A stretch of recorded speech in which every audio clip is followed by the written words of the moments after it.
So, on behalf of the Bourne-Wareham Race Amity group, I want to welcome everybody tonight, and I also want to thank the library for allowing us to hold this meeting here tonight. The Race Amity group in Wareham and Bourne has collaborated together and has been active since 1992.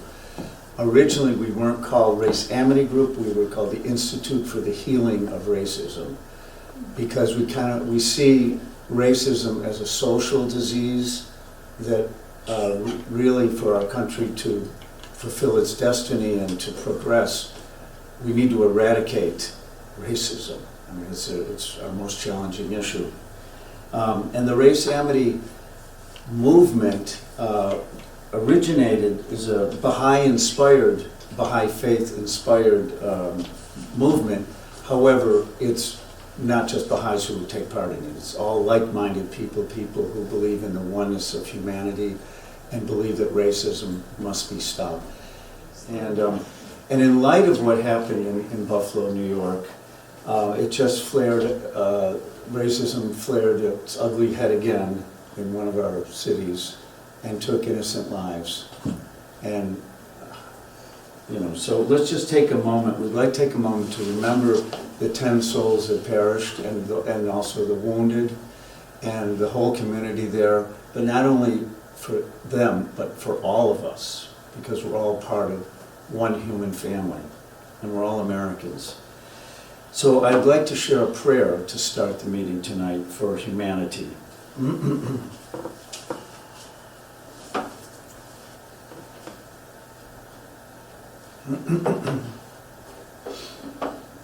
O thou kind Lord, thou hast created all humanity from the same stock.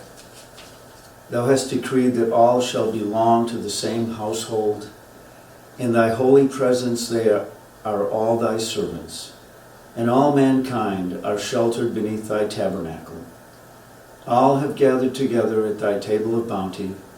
All are illumined through the light of thy providence.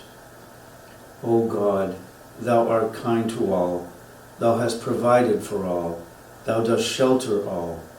Conferrest life upon all. Thou hast endowed each and all with talents and faculties, and all are submerged in the ocean of thy mercy. O thou kind Lord, unite all. Let the religions agree and make the nations one, so that they may see each other as one family and the whole earth as one home. May they all live together in perfect harmony. O God, raise aloft the banner of the oneness of mankind. O God, establish the most great peace. Cement thou, O God, the hearts together. O thou kind Father God, gladden our hearts through the fragrance of thy love. Brighten our eyes through the light of thy guidance. Delight our ears with the melody of thy word, and shelter us all in the stronghold of thy providence. Thou art the mighty and powerful. Thou art the forgiving, and thou art the one who overlooketh the shortcomings of all mankind. Now I'd like to introduce Wandra. I'm going to try to figure out how to start the film. So the plan tonight is to show you an informational video about the roots of the Race Amity movement. I know Jack said that the Bourne-Wareham Race Amity group has been working together since 1992. And I just want to say the crisis that brought us together, although in the Baha'i community, we know that race amity is racism is America's most challenging issue. But if you remember Rodney King in California back in those days, we're old enough here, I think, to remember. And because of that incident, we said we've got to do something. So way back in 1992, we had meetings. We actually held them at the VFW in Onset. And we had lots of people, every week I think we had meetings, and we had people from the community. Each week a different person would kind of share their story of what they had experienced in terms of racism in their lives. And it was very healing, and that was part of the Institute for the Healing of Racism that we had at that time. And then things kind of died down. I think we were very busy with our families when they were growing up, but we always had ongoing meetings about this topic. And then actually just before the George Floyd incident, we had begun again, because the need is always there, and we had begun again studying and reading, and we worked with a local church group in Wareham from the local, I think, Episcopalian church. And we started reading books, you know, Waking Up White was, I think, the first book we read together as a group, and we took our time with it. Little did we know what was coming a few months later after that. And then once the storm gates kind of opened with the George Floyd incident, we partnered with this group and some other groups, and we held vigils. We had a protest in town, and we joined other groups in peace vigils and prayer vigils. It seems like somebody said today in a meeting that I was in, I'm sick of vigils, I'm sick of rallies.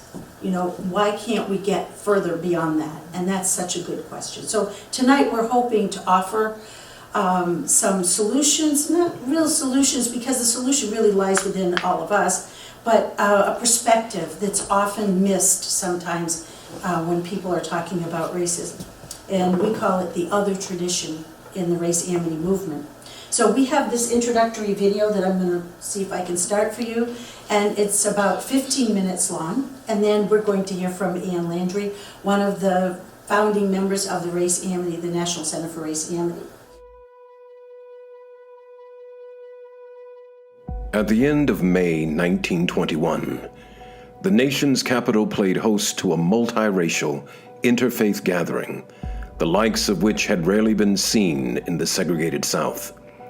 For 3 days, thousands of people assembled at the First Congregational Church of Washington, D.C., in the first ever convention for amity between the colored and white races.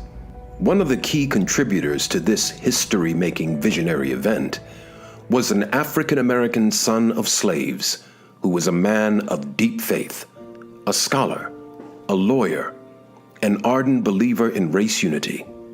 His name was Louis G. Gregory. The narrative that frames this documentary is taken from his diary reports of events at the 1921 National Convention of Amity Between the Races. The North and the South, Orient and Occident, colored and white, mingled in a picturesque setting of 5 sessions over a period of 3 days. The First Congregational Church, which in past years had welcomed so many liberal and progressive groups, opened its doors for all sessions.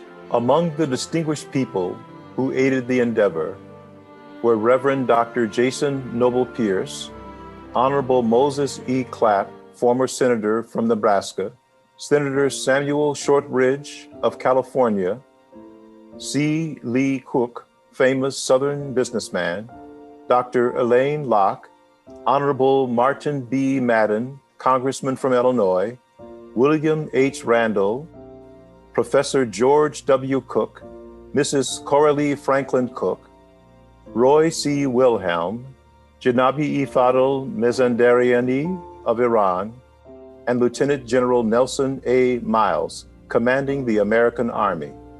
I attended every session, day and night. Many times throughout the meetings did with much effort restrain my tears.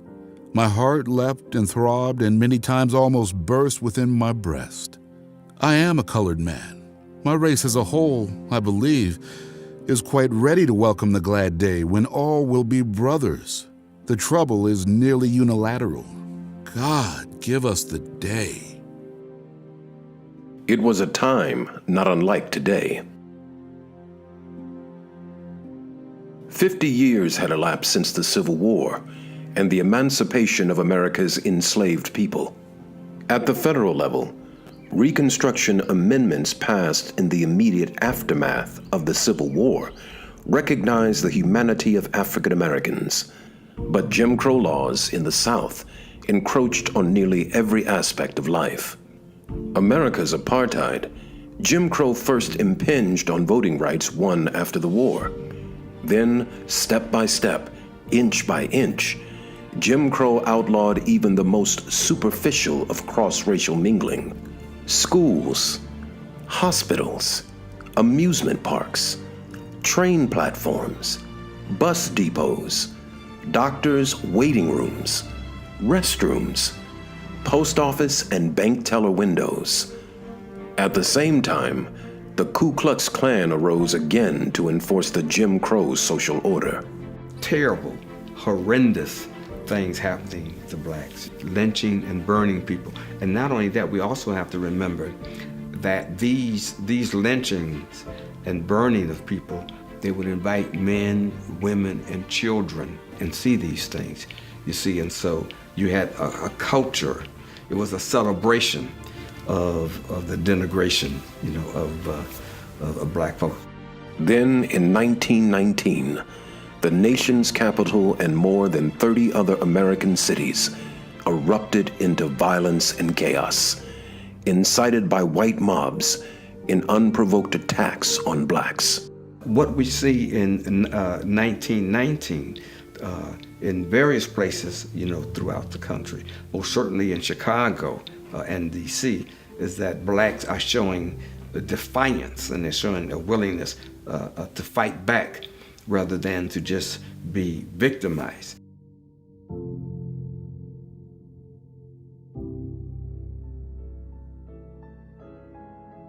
This first Race Amity convention, then, provided stark contrast to the prevailing patterns of the era.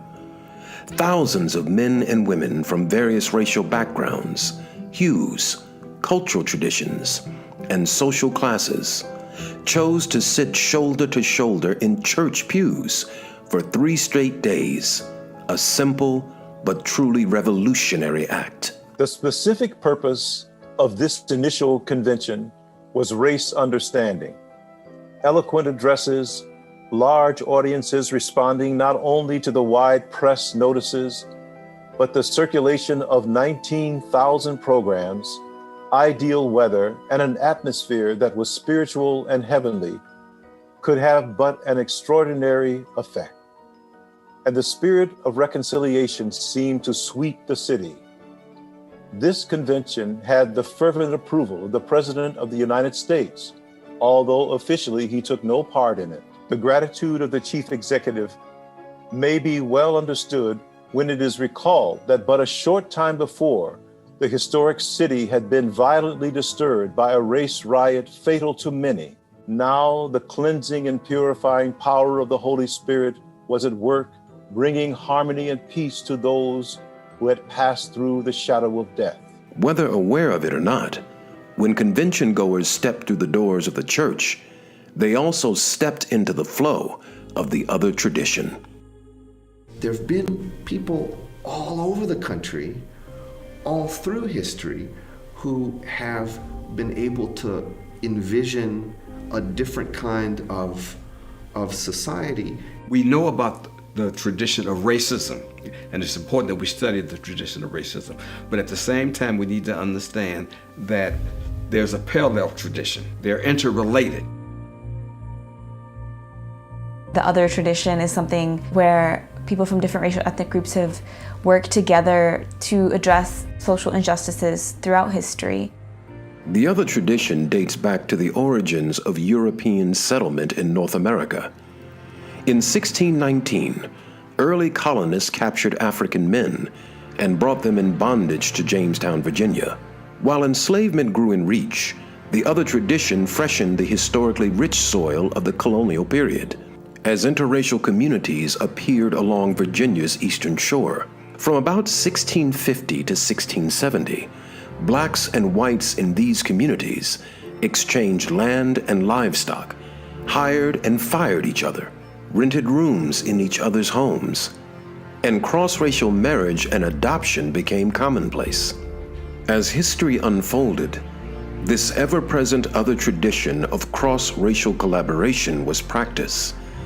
Blacks and whites formed bands of brotherhood while fighting alongside one another in the Revolutionary War, created an underground railroad for the protection and safe passage of the enslaved who sought freedom, joined ranks again to save the Union during the Civil War, and sat in legislative halls together during Reconstruction to actively envision an interracial democracy. Sometimes quiet, sometimes loud, often hidden or overlooked, this other tradition has always been present, characterized by close collaboration, amity, and mutual respect. The other tradition responded to the tumult leading up to 1921. Interracial co-workers established the National Association for the Advancement of Colored People and the National Urban League at the national level. Inspiring a network of chapters across the nation, they provided a forum for blacks and whites to advance access, equity, and social justice. And in 1921, the movement of Race Amity conventions began with religious inspiration. Race Amity conventions were envisioned by a spiritual leader living in the Middle East. Abdul-Baha was the son of the founder of the Baha'i Faith, a religion whose central principle is the oneness of mankind. He traveled to the United States in 1912 and studied the situation of race relations from afar for many years. Abdul-Baha envisioned a new sociology for the world in general and America in particular. He invites the attention of social workers to the oases rather than the deserts of their environments and helps them to extend the boundaries. In this nation's internal development, there is no more lurid and tragic chapter than that of race relations. It is to this, therefore, that Abdul-Baha directed his great thought, turning his searchlight upon the national disease and prescribing with marvelous wisdom the remedy. Abdul-Baha constantly talked about the importance of racial unity. He described the whites as pearls and the blacks as sapphires. So he created a lexicon of racial or interracial appreciation.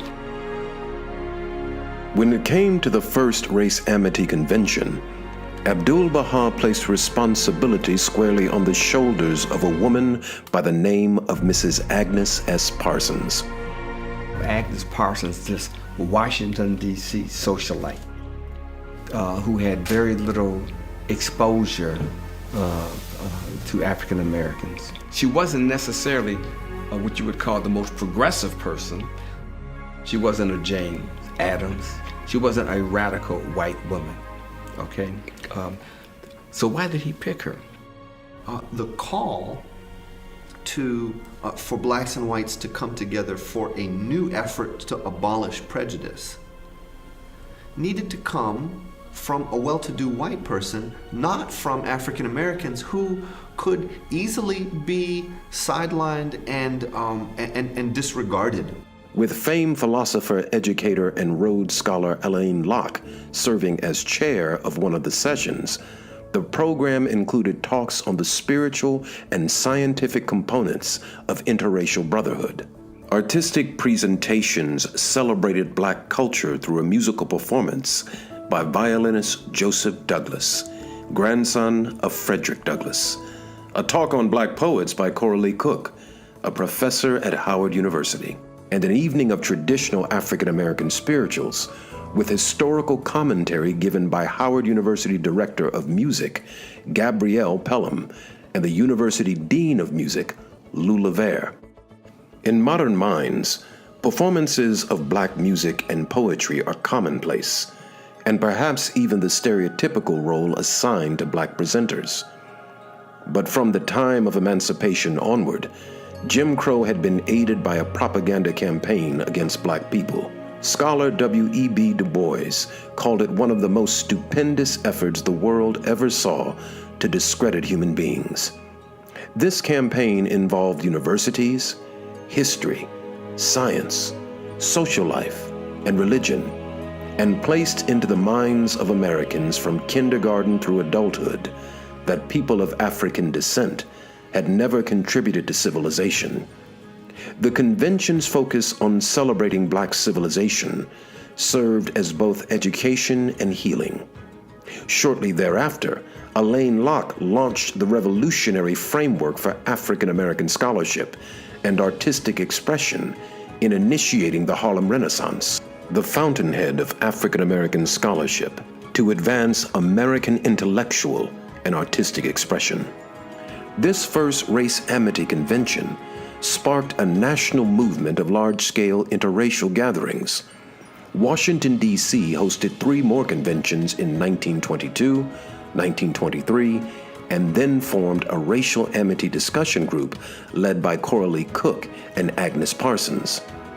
Springfield, Massachusetts also held a convention in the winter of 1921. In 1924, New York City saw a collaborative effort between the national leadership of the NAACP, National Urban League, and the Baha'i community. At that city's convention, Elaine Locke shared the stage with W.E.B. Du Bois, Jane Addams, and James Weldon Johnson.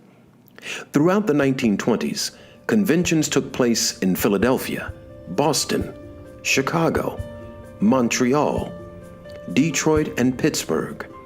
Even small communities in the Rocky Mountains were inspired to hold interracial dinners and discussions. These race amity gatherings and conferences were held off and on in various cities into the 21st century. In 2011, on the 90th anniversary of the 1921 conference, the National Center for Race Amity committed to revive and hold a National Race Amity Conference.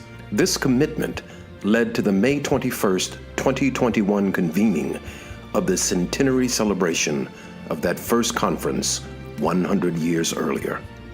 No student of history could say race amity conventions solved America's struggle with racism. However, despite the tumult then and now, we must mark with joy and take inspiration of this 100th anniversary of the first Race Amity Convention. It celebrates a moment in time when, in the midst of crisis, chaos, and violence, there is a present and growing moral consensus which has as its center amity and association. This moves us towards e pluribus unum as we become the better in us. This is our nation's vision and our destiny.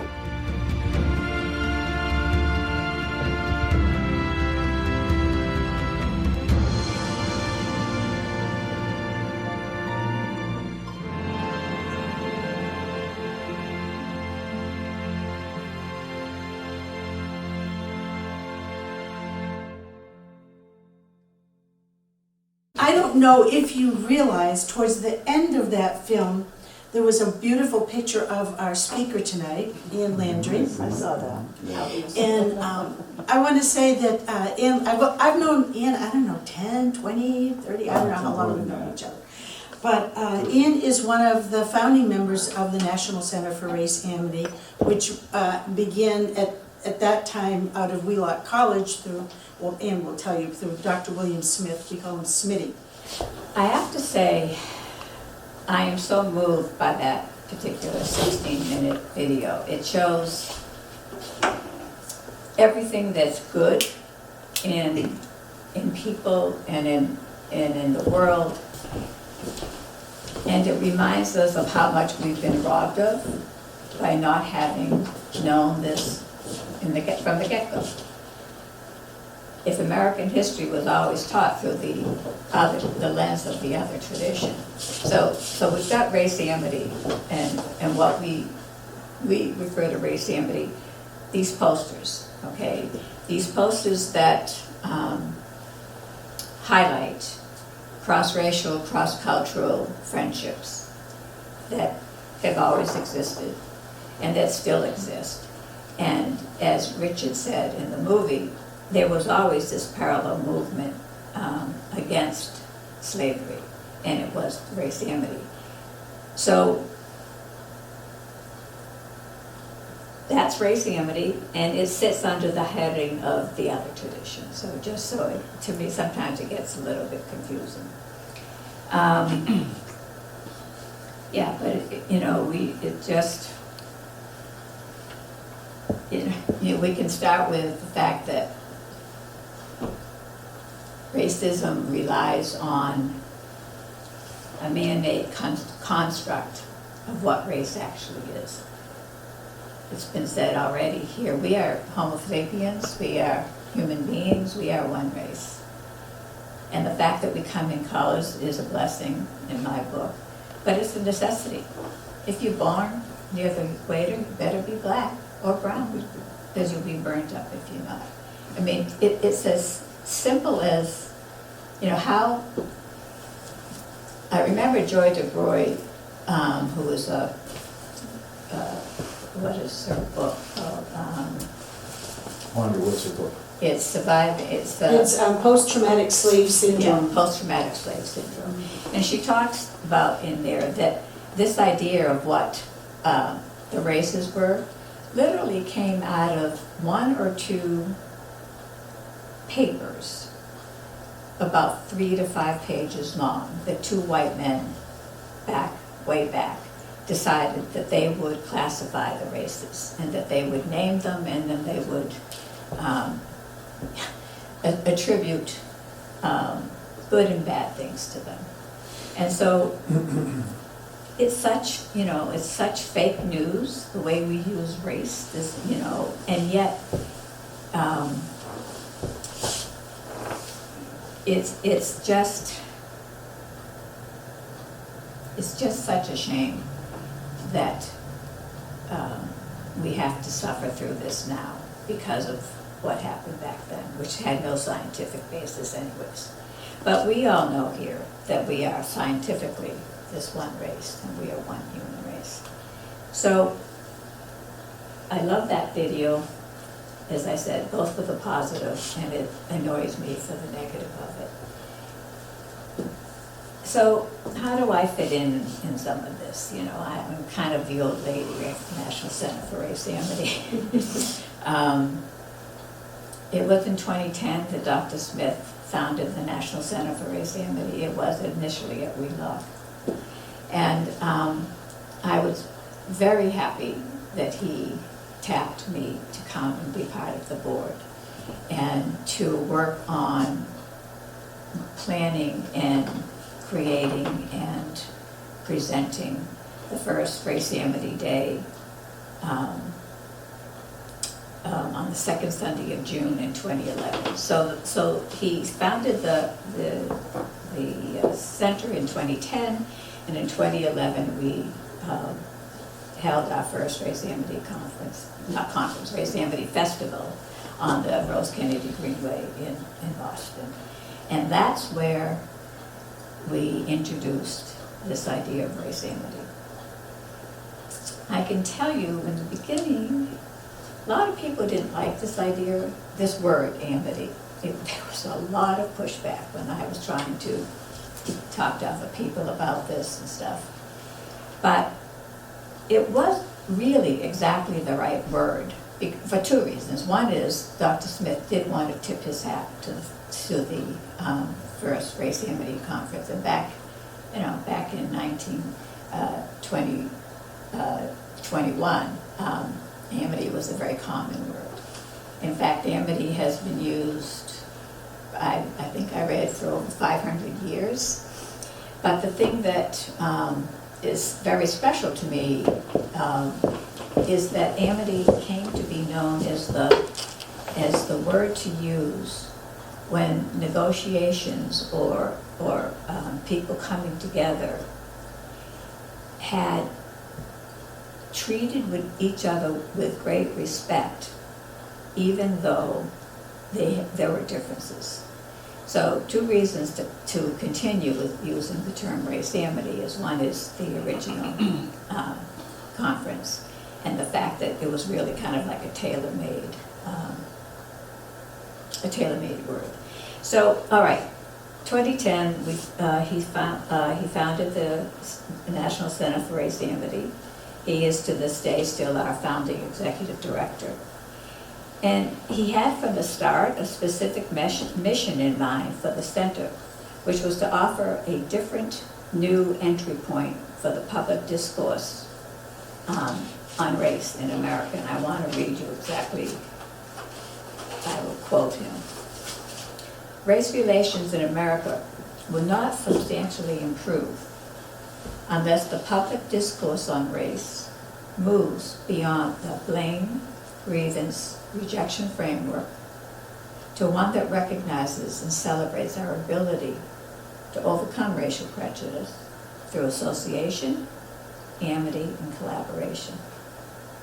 While the tradition of racial oppression was unfolding, a parallel tradition, largely hidden and poorly understood, was demonstrating some of the most positive qualities to be found in American history. This is the other tradition of close collaboration, amity, and love, and it has served as the moral and spiritual counterweight to the dominant tradition of racism that occupies so much of our national history. The other tradition offers a new entry point for the public discourse on race. Race Amity is the mission of our actions and the object of our work at the National Center for Race Amity. So there we were, trying to pull out this legacy from behind, behind the door. Our first Race Amity Day took place in 2011. I was put in charge. My goal, well, not my goal, but my task assigned to me by Dr. Smith was to create posters. He originally, the posters that are out in the library that you maybe have seen. This one over here is one that I made specifically regarding a Wayland, my hometown, Race Amity incident, which I would like to tell you about because it clearly shows how this Race Amity thing can work. So, all right, so he gave me okay, yeah, I'll do the research. You wanted me to research. He named these. He's the one that picked Dr. King and Rabbi Heschel and Cesar Chavez and Fred Ross. I got all the assignments, and then I went off and did my research. And I wrote the stories, and my husband, truth be told, put the posters together because I'm not good on the computer. But I did the work. And it was so fascinating to me, too, as I was doing it, because, yes, I graduated an American history major from Wheaton College. Never heard about this stuff. So it was an amazing thing, and it was a powerful thing.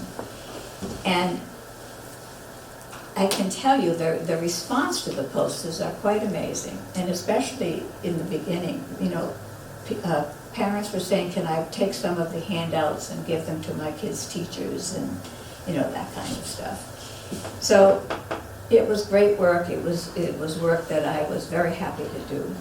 And to kind of cut to the chase here, so we held Race Amity Day, big events on the Greenway, 2011, from 2011 through 2016. And at that point, Governor Baker signed into law an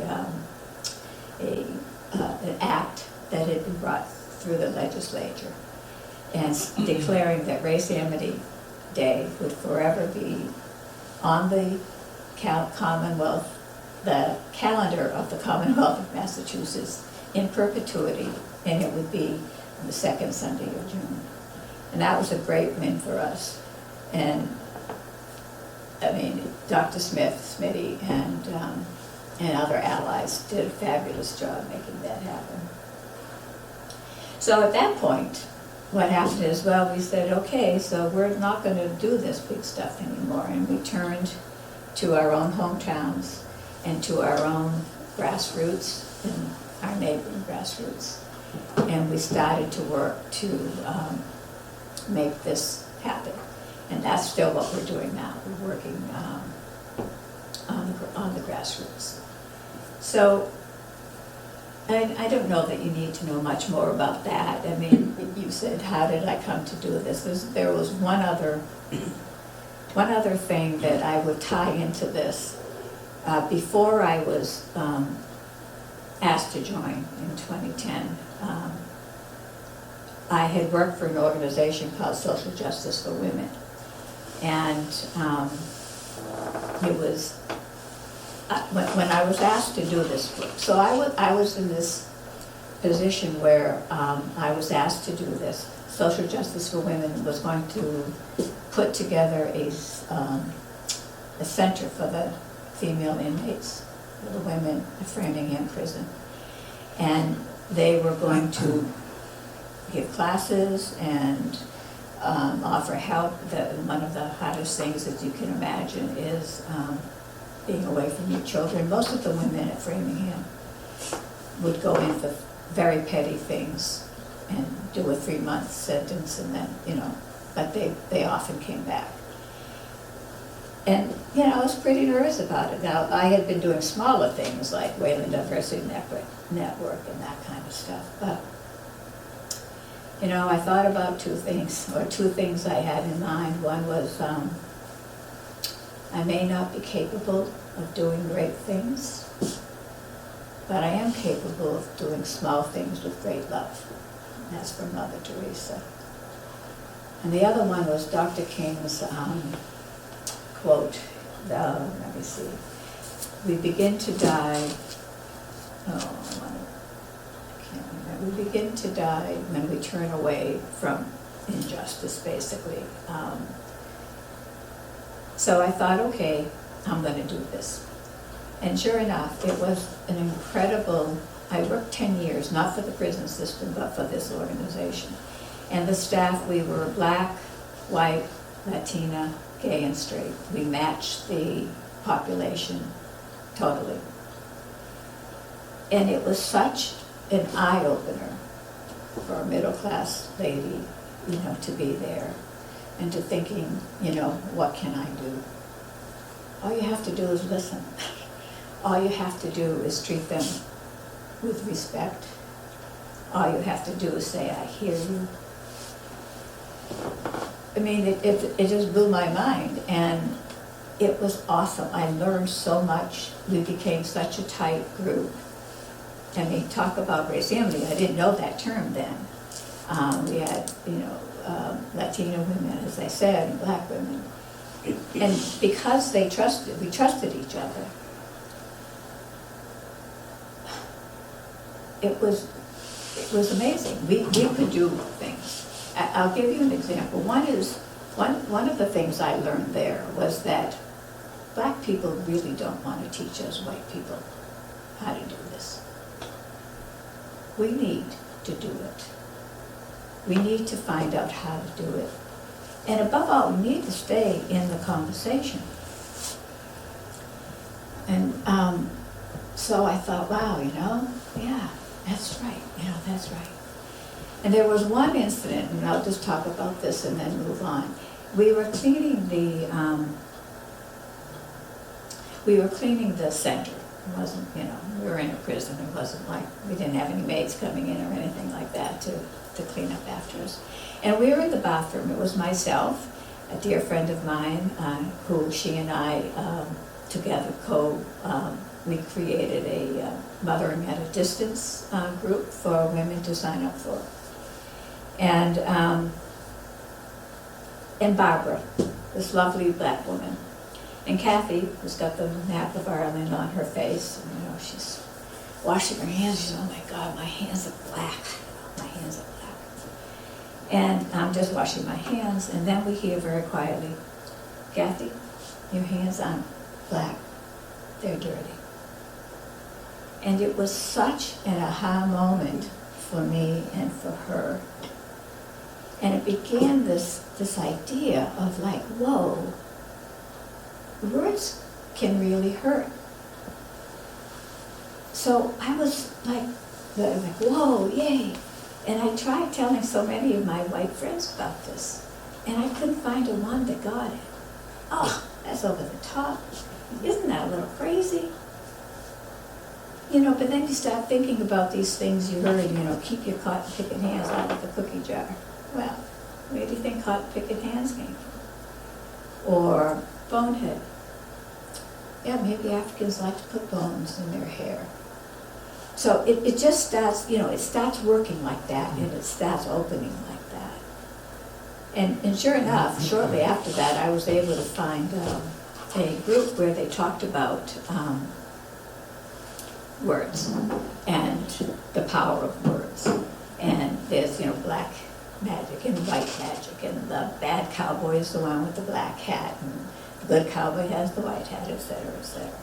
So at any rate, it was a great experience for me. And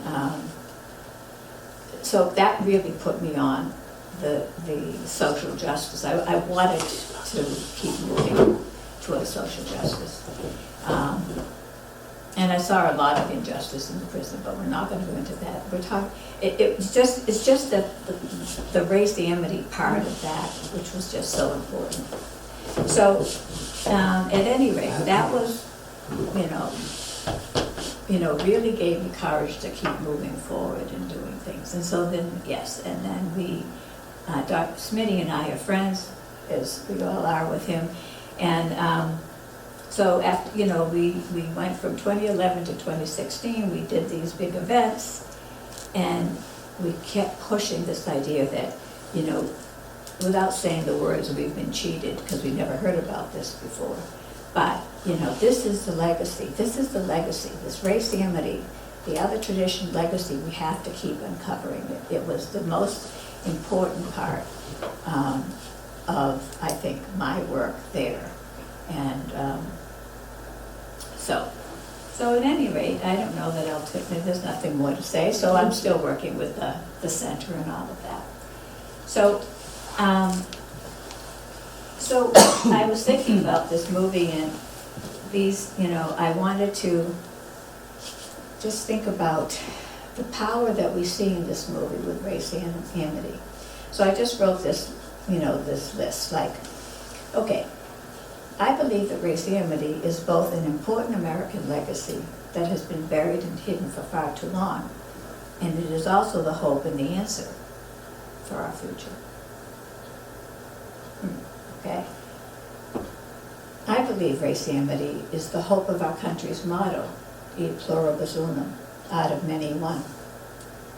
Now that motto appears on the seal of the President, and on the seal of the Senate, and on our $1 bills. But out of many, one is really what we need. Okay, what else did I like about Race Amity? Race Amity has always been the spiritual and moral counterweight to the history of racism, and that is still true today. Race Amity is the proof that the races have always been able to get along and even thrive when not interfered with. And when people collaborate over cross-racial, cross-cultural lines and become friends, they always move the ball of justice forward. So if our American dream is ever going to be fulfilled, it will be definitely with the help of Race Amity. And to bridge this racial divide, we have to get to know each other so we don't fear one another. And we have to respectfully talk to and listen to each other. And we can do this within this framework of Race Amity. And I'm going to point out Captain Wade now. So Captain Wade, this is true, and we worked with our Historical Society, and they have these diaries of Lydia Maria Child. She was a great abolitionist. She was a wonderful author. And she talked about Captain Wade. Now, he was not really, I did bring some things to say exactly what she said. Here we are. Okay. So, the following story was recorded by Wayland abolitionist and author Lydia Maria Child. Captain Wade of the U.S. Navy, who bought a house for his wife in this town, has been a bitter, close pro-slavery man, violent and vulgar in his talk against abolitionists and the N-word. 2 years ago, he was having us mobbed because we advocated emancipating and arming the slaves. He has been serving in the vicinity of New Orleans, so he was also in the Union Army and was a good soldier, and has come home on furlough, an outspoken abolitionist. He not only says it in private, but has delivered 3 lectures in town, in which he has publicly announced the total change in his sentiments since he has had an opportunity to know something on the subject. Now that opportunity came in the form of runaway slaves in the South who were fighting against the Confederacy. It turned out, they were very good friends to Captain Wade. Showed him where booby traps were, where the bombs might be, whatever it was. And so he comes home, and this is his turnaround. So a few days ago, she goes on, he was going into Boston on not the subway, there was no subways back then, in the cars from Boston, to Roxbury, when a colored soldier, as she says, entered the car. And attempting to seat himself, he was repulsed by a white man who rudely exclaimed, "I am not going to ride with an N-word." Captain Wade, who sat a few seats further forward, rose up, as she says, in all his gilded glory of his naval uniform, and called out, "Come here, my good fellow. I've been fighting alongside of people of your color, and glad enough I was to have them by my side. Come and sit by me." So I wrote over here, what I would do with my posters is tell the story, but then I would put a tagline about why this is a Race Amity thing. And I said, Captain Wade's story teaches us that when we are able to give ourselves an opportunity to know something on the subject, our hearts and minds can change, can be opened, such that the artificial barriers between people of different races, creeds, or cultures come tumbling down. This is yet another example of Race Amity at work. This is a sermon that I came across. And it was given on July 4th. And I found it very interesting. It was the American Dream. We're talking about the American Dream. So I've highlighted some things I'll just tell you. So it says, the American Dream. Yes, sir, we have an American dream. The substance of that dream is found in those majestic words of the Declaration of Independence. Words lifted to cosmic proportions. We hold these truths to be self-evident, that all men are created equal, that they are endowed by God, Creator, with certain inalienable rights, that among these are life, liberty, and the pursuit of happiness.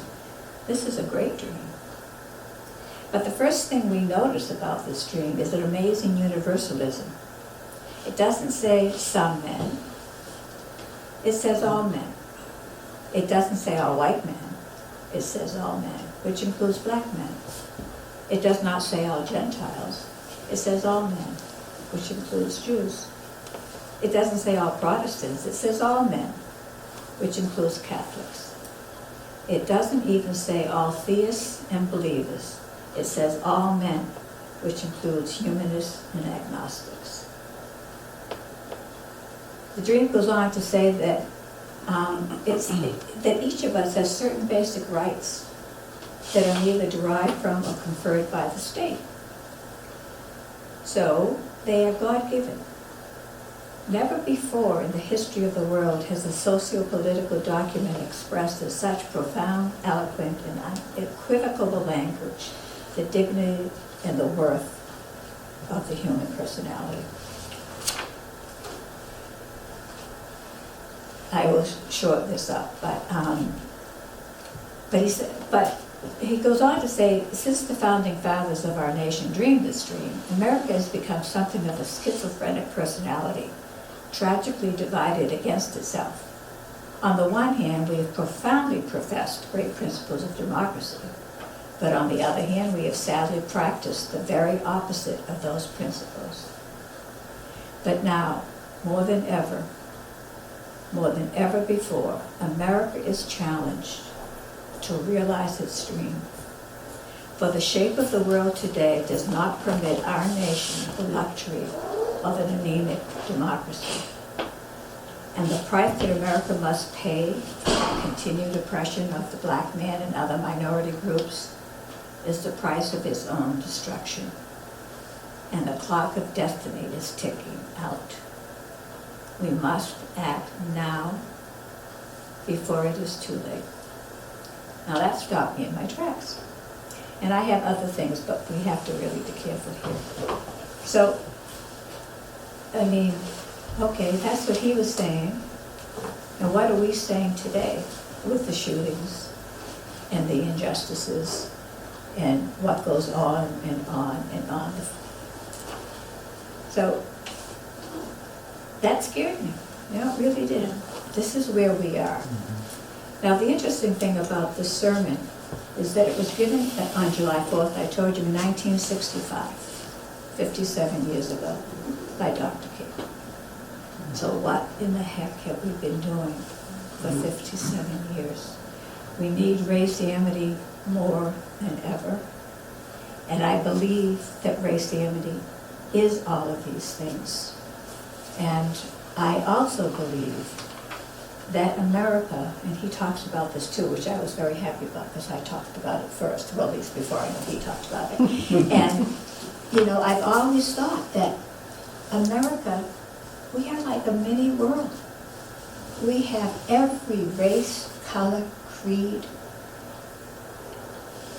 If we don't make it, if we can't do this, and that's what he goes on to say, we have got to make this, then what's going to happen? So what we're going to do is we're going to believe that we can make it. We're going to use Race Amity, the power of Race Amity. We're going to get rid of the man-made constructs and everything else. That's what we have to do. And I'm sorry I took so much time and I put it out right now, but I would just say diversity in America. Diversity is an American value. Unity and diversity is America's strength. But part of this journey is to look for them in ourselves and to read as much as we can, to talk to people of like minds, you know, to try to be the example of Race Amity. And it can be scary for white people. It can. But we have to stay in the conversation. There's just no other way around it. And you know, I think I suggest you all read that whole sermon that he wrote because it's amazing the points that, you know, 57 years ago, what was going on, and it is still going on now, if not worse, because the bombs are bigger and the guns that people can buy are more dangerous. So, the U.S. history teacher, and there were things tonight that I had never learned before.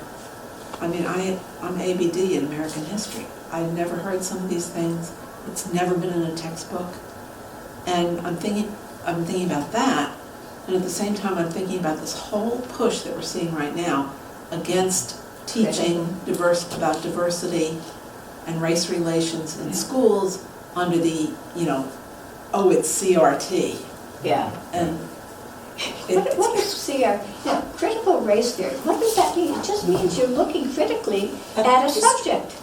And it's a law school I'm subject. studying the facts. Yes, you're studying the facts of our history. Right, Yeah. right. You know, and it is, I mean, like, We, I'm 75 years old. I was here when, you know, John Glenn was going around and around. But did I ever hear about those women in that movie, Hidden Figures? Not a once. Not a once. We did a curriculum on Hidden Figures and went into a lot of the history, but it was the history of clashes and discrimination rather than the history. We didn't have anything. I didn't have any knowledge. Yeah, right. I know. So, but, you know, I'm with you. It's mind-blowing. And now that it is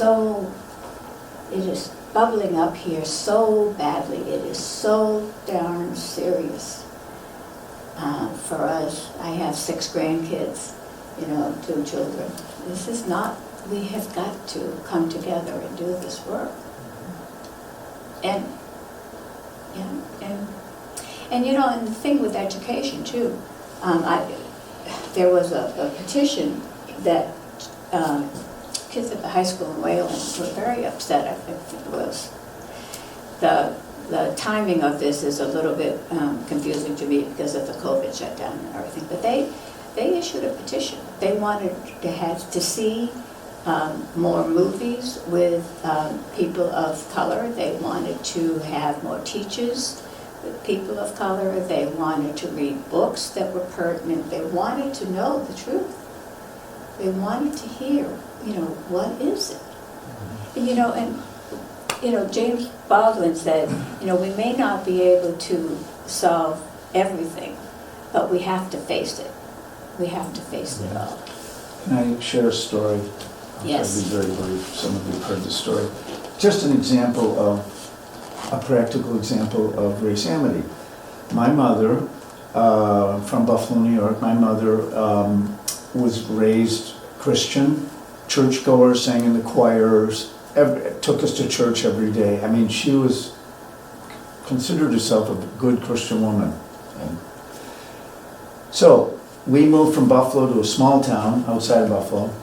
And in this small town, where we lived in Buffalo, we lived in a suburb, there were no black people. But It was segregated. it was segregated. And growing up, I think the only black people she knew were cleaning ladies or custodians and people in the church that were, like maintenance. So anyway, she moved to the small town, and in the small town, there was a black community, and we went to the same school. Anyway, I made this little friend named Stevie, and I asked my mother, we used to walk home from school every day for lunch. And I asked my mom, can I bring Stevie home for lunch tomorrow? And she said, sure. So I invited him over, and he came over.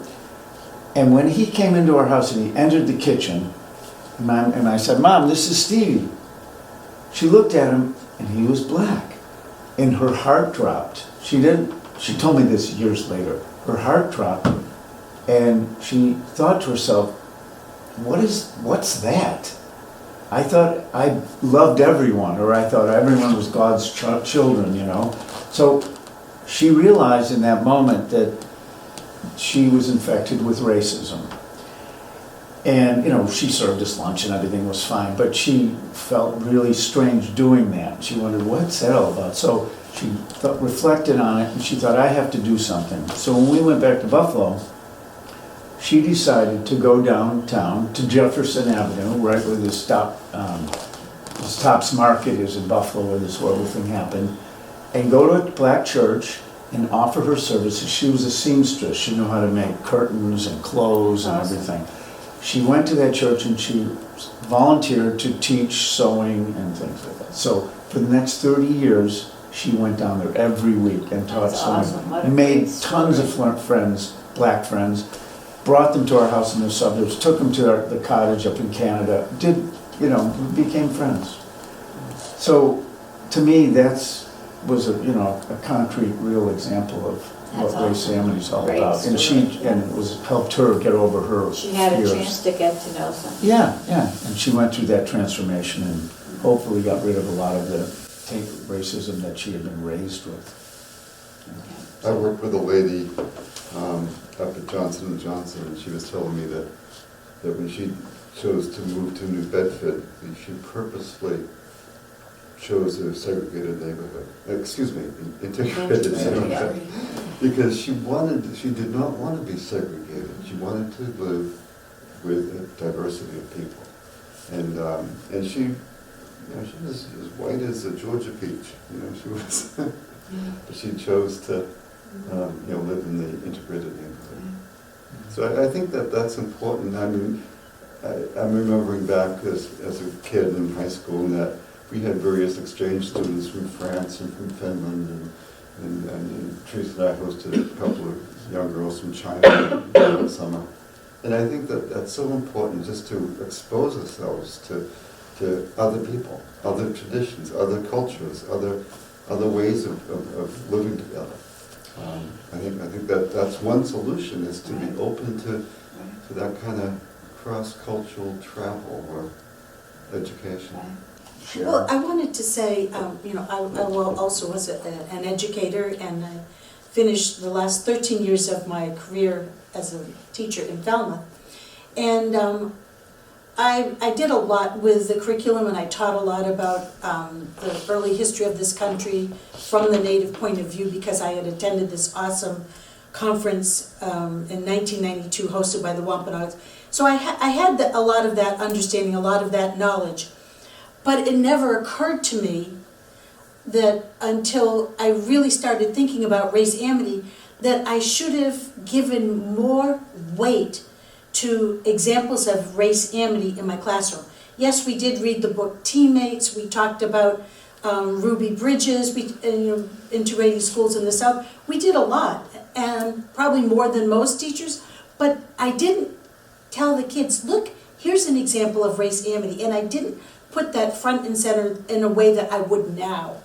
And when I think of people who are afraid of their children learning the true history of our country, especially with regards to racism, and they don't want their children to feel badly, they don't want their white children to feel like it's their fault, they don't want them to feel guilty about the history of our country, and I understand that.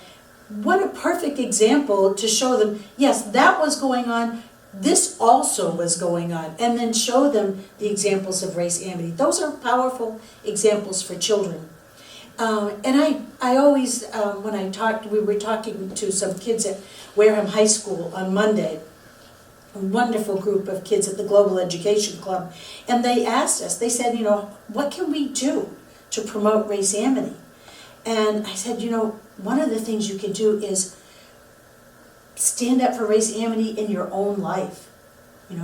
Make friends with kids who are very different from yourself.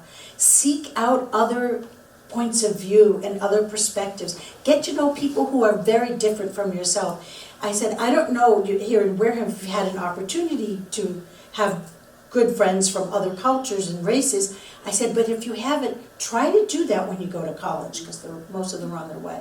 I said, that's the perfect place to meet people who are different from yourselves. That's one thing we can do. And the other thing you can do, if you believe that race amity is the way for us to start working together in this country, join like-minded groups. Find people who also believe that. Work with them. Make sure that when you're a parent, your kids have friends who are different races. Make sure they know these stories of amity. There's so many things that we can do, and be proactive in that way. Anybody else want to?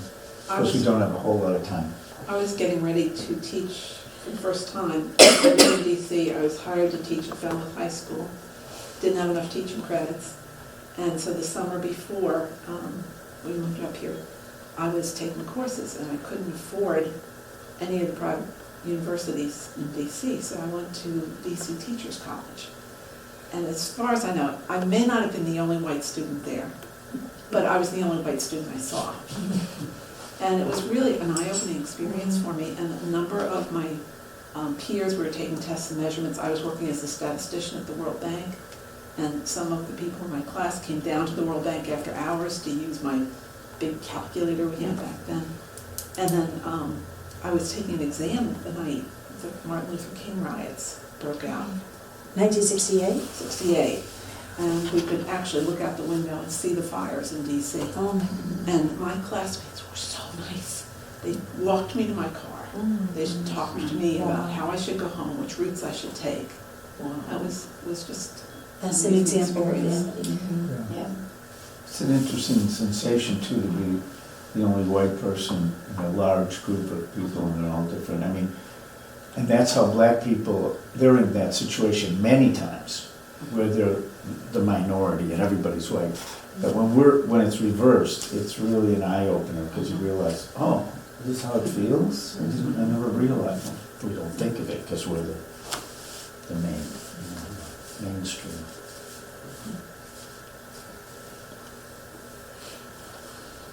Does anyone else want to share any experiences they've had, or any aha moments? Whether it doesn't have to be personal, it could be about someone else that you know, or I've tried to educate myself to understand more of what's going on, and you've mentioned the quote, with small great things, and I had read quite a few years ago Jodi Picoult's novel Small Great I Things. just read that this year. And it was on my son's reading list as a choice for summer reading in Falmouth. Right. Took him for school choice to Falmouth. And so my son has autism, and so sometimes it really helps for him to understand something if he hears it more than just reading the words on a page to himself. So rereading it to him in the light of everything that happened with George Floyd, because he just graduated in 2021. So, that was so much of what was happening with the school shutdown. What was the name of the book? Small Great Things. It's By Jodi Picoult, yeah. And it, the story that it tells is one of a person who joins like a white supremacist group, and his wife's having a baby. His wife is having a baby, Right. and And the black the nurse is black, and there are a lot of things that happen that we won't give away in case you want to read it. Spoiler alert. But reading that story out loud to him drove it even further into my heart of what is there and what people experience, and then talking to good friends and does this really happen? Not questioning, if you told me I was followed in a department store and, my white friends that went in with me were not, I wouldn't have a reason not to believe you, but, it just drives home how much privilege I have by my skin.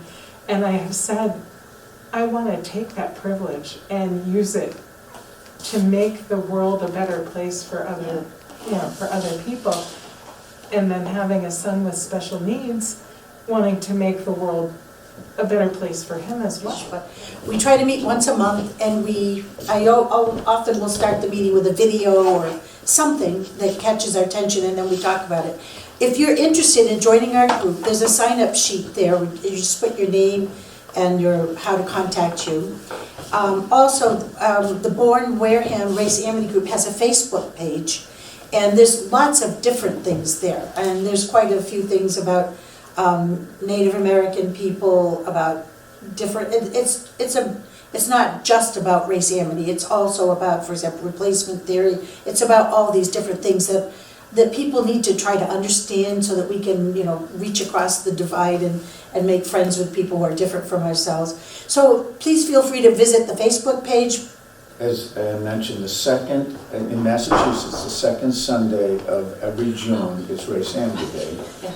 And thank you for remembering that. And this June, we'll be celebrating Race Amity in the Buzzards Bay Park. We did last year, was the first time we did it. We'll be doing it again. Wareham also, it's recognized there. So, it was a process. We had to go to the selectmen and Bourne, and they accepted the proclamation. The select board usually makes the proclamation, and somebody will come and speak with us. And this year, it will be the second Sunday of June, as Jack said. That's always Race Amity Day, June 12th. And the Herring Pond Wampanoag tribe will be working with us to celebrate Race Amity on that day.